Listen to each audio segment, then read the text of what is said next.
राजीव गांधी जन्म 20 अगस्त 1944 एवं मृत्यु 21 मई 1991। इंदिरा गांधी और फिरोज गांधी के बड़े पुत्र और जवाहरलाल नेहरू के दौहित्र नाती भारत के 7वें प्रधानमंत्री थे। राजीव का विवाह एंटोनिया माइनो से हुआ, जो उस समय इटली की नागरिक थी। विवाहोपरांत उनकी पत्नी ने नाम बदलकर सोनिया गांधी कर लिया। कहा जाता है कि राजीव गांधी से उनकी मुलाकात तब हुई जब राजीव कैम्ब्रिज में पढ़ने गए थे। उनकी शादी 1968 में हुई, जिसके बाद वे भारत में रहने लगी। राजीव व सोनिया एंटोनिया माइनो की 2 बच्चे हैं। पुत्र राहुल गांधी का जन्म 1970 और पुत्री प्रियंका गांधी का जन्म 1972 में हुआ। राजीव गांधी की राजनीति में कोई रुचि नहीं थी और वो एक एयरलाइन पायलट की नौकरी करते थे, परंतु 1980 में अपने छोटे भाई संजय गांधी की एक हवाई जहाज दुर्घटना में असामयिक मृत्यु के बाद माता श्रीमती इंदिरा गांधी जी को सहयोग देने के लिए सन 1981 में राजीव गांधी ने राजनीति में प्रवेश लिया। वो अमेठी से लोकसभा का चुनाव जीतकर सांसद बने और 31 अक्टूबर 1984 को अंगरक्षकों द्वारा प्रधानमंत्री इंदिरा गांधी की हत्या किए जाने के बाद भारत के प्रधानमंत्री बने और अगले आम चुनावों में सबसे अधिक बहुमत पाकर प्रधानमंत्री बने रहे। राजीव गांधी ने 1985 में मुंबई में एआईसीसी के पूर्ण सत्र में संदेश यात्रा की घोषणा की थी। अखिल भारतीय कांग्रेस सेवा दल ने इसे पूरे देश में चलाया था। प्रदेश कांग्रेस समितियों पीसीसी और पार्टी के नेताओं ने मुंबई, कश्मीर, कन्याकुमारी और पूर्वोत्तर से एक साथ 4 यात्राएं की। 3 महीने से अधिक समय तक चली यह यात्रा दिल्ली के रामलीला मैदान में संपन्न हुई। राजीव गांधी भारत में सूचना क्रांति के जनक माने जाते हैं। देश के कंप्यूटराइजेशन और टेलीकम्युनिकेशन क्रांति का श्रेय उन्हें जाता है। स्थानीय स्वराज्य संस्थाओं में महिलाओं को 33% रिजर्वेशन दिलवाने का काम उन्होंने किया। मतदाता की उम्र 21 वर्ष से कम करके 18 वर्ष तक के युवाओं को चुनाव में वोट देने का अधिकार राजीव गांधी ने दिलवाया। आरोप था कि राजीव गांधी परिवार के नजदीकी बताए जाने वाले इतालवी व्यापारी ओतावियो क्वात्रोक्की ने इस मामले में बिचौलिए की भूमिका अदा की, जिसके बदले में उसे दलाली की रकम का बड़ा हिस्सा मिला। कुल 400 बोफोर्स तोपों की खरीद का सौदा 1.3 अरब डॉलर का था। आरोप है कि स्वीडन की हथियार कंपनी बोफोर्स ने भारत के साथ सौदे के लिए 1.42 करोड़ डॉलर की रिश्वत बांटी थी। प्रमुख घटनाएं इस प्रकार है। फरवरी-मार्च 2004, कोर्ट ने स्वर्गीय राजीव गांधी और भटनागर को मामले से बरी कर दिया। मलेशिया के सुप्रीम कोर्ट ने भी क्वात्रोक्की के प्रत्यर्पण की भारत की मांग को खारिज कर दिया। मई-अक्टूबर 2005, दिल्ली हाई कोर्ट ने हिंदुजा बंधु और एबी बोफोर्स के खिलाफ आरोपों को खारिज कर दिया। 90 दिनों की अनिवार्य अवधि में सीबीआई ने कोई अपील दाखिल नहीं की। इसकी वजह से सुप्रीम कोर्ट ने सुप्रीम कोर्ट के एक वकील अजय अग्रवाल को हाई कोर्ट के फैसले के खिलाफ एक अपील दाखिल करने की अनुमति दी। जनवरी 2006, सुप्रीम कोर्ट ने केंद्र सरकार और सीबीआई को निर्देश दिया कि क्वात्रोक्की के खातों के जब्त करने पर यथापूर्व स्थिति बनाए रखा जाए, लेकिन उसी दिन पैसा निकाल लिया गया।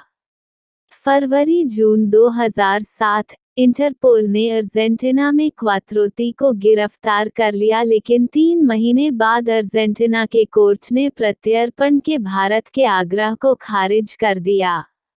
अप्रैल-नवंबर 2009, सीबीआई ने क्वात्रोक्की के खिलाफ रेड कॉर्नर नोटिस को वापस ले लिया और चूंकि प्रत्यर्पण का बार-बार का प्रयास विफल हो गया था, इसलिए मामले को बंद करने की सुप्रीम कोर्ट से अनुमति मांगी।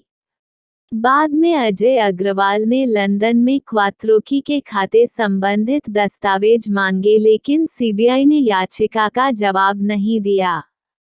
दिसंबर 2010, कोर्ट ने क्वात्रोकी को बरी करने की सीबीआई की याचिका पर फैसले को पलट दिया।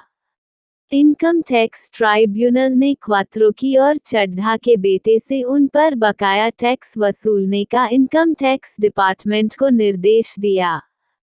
फरवरी-मार्च 2011, मुख्य सूचना आयुक्त ने सीबीआई पर सूचनाओं को वापस लेने का आरोप लगाया।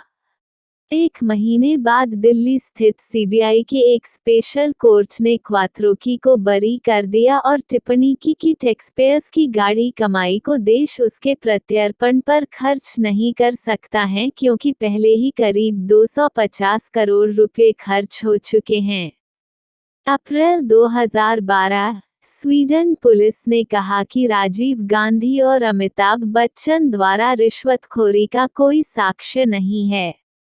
आपको बता दें कि अमिताभ बच्चन से राजीव गांधी की गहरी दोस्ती थी। एक समाचार पत्र की रिपोर्ट में अमिताभ बच्चन पर भी रिश्वतखोरी में शामिल होने का आरोप लगाया गया था। इसके बाद उनके खिलाफ भी मामला दर्ज कर लिया गया था लेकिन बाद में उनको निर्दोष करार दे दिया गया था।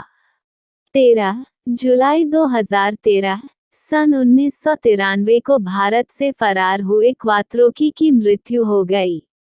तब तक अन्य आरोपी जैसे भटनागर, चड्ढा और आडबो की भी मौत हो चुकी थी। 1 दिसंबर 2016, 12 अगस्त 2010 के बाद करीब 6 साल के अंतराल के बाद अग्रवाल की याचिका पर सुनवाई हुई। 14 जुलाई 2017, सीबीआई ने कहा कि सुप्रीम कोर्ट और केंद्र सरकार अगर आदेश दे तो वह फिर से बोफोर्स मामले की जांच शुरू कर सकती है। 2 फरवरी 2018, सीबीआई ने सर्वोच्च न्यायालय में एक याचिका दाखिल करके दिल्ली हाई कोर्ट के 2005 के फैसले को चुनौती दी। 1 नवंबर 2018, सीबीआई द्वारा सर्वोच्च न्यायालय में बोफोर्स घोटाले की जांच फिर से शुरू किए जाने की मांग को शीर्ष अदालत ने खारिज कर दिया। कोर्ट ने कहा कि सीबीआई 13 साल की देरी से अदालत क्यों आई। राजीव गांधी पर सबसे बड़ा आरोप 64 करोड़ के बोफोर्स घोटाले में संलिप्त होने का लगा जिसके कारण उनको प्रधानमंत्री पद से भी हाथ धोना पड़ा। उन पर दूसरा बड़ा आरोप शाहबानो प्रकरण में लगा जब उन्होंने संसद में कांग्रेस के प्रचंड बहुमत का दुरुपयोग करते हुए सर्वोच्च न्यायालय के आदेश के उल्टा विधेयक पारित करवा लिया। 1984 में हुए सिख विरोधी दंगों के संदर्भ में राजीव द्वारा दिए गए वक्तव्य की भी बड़ी आलोचना हुई। राजीव ने कहा था कि जब कोई बड़ा पेड़ गिरता है तो धरती तो हिलती ही है।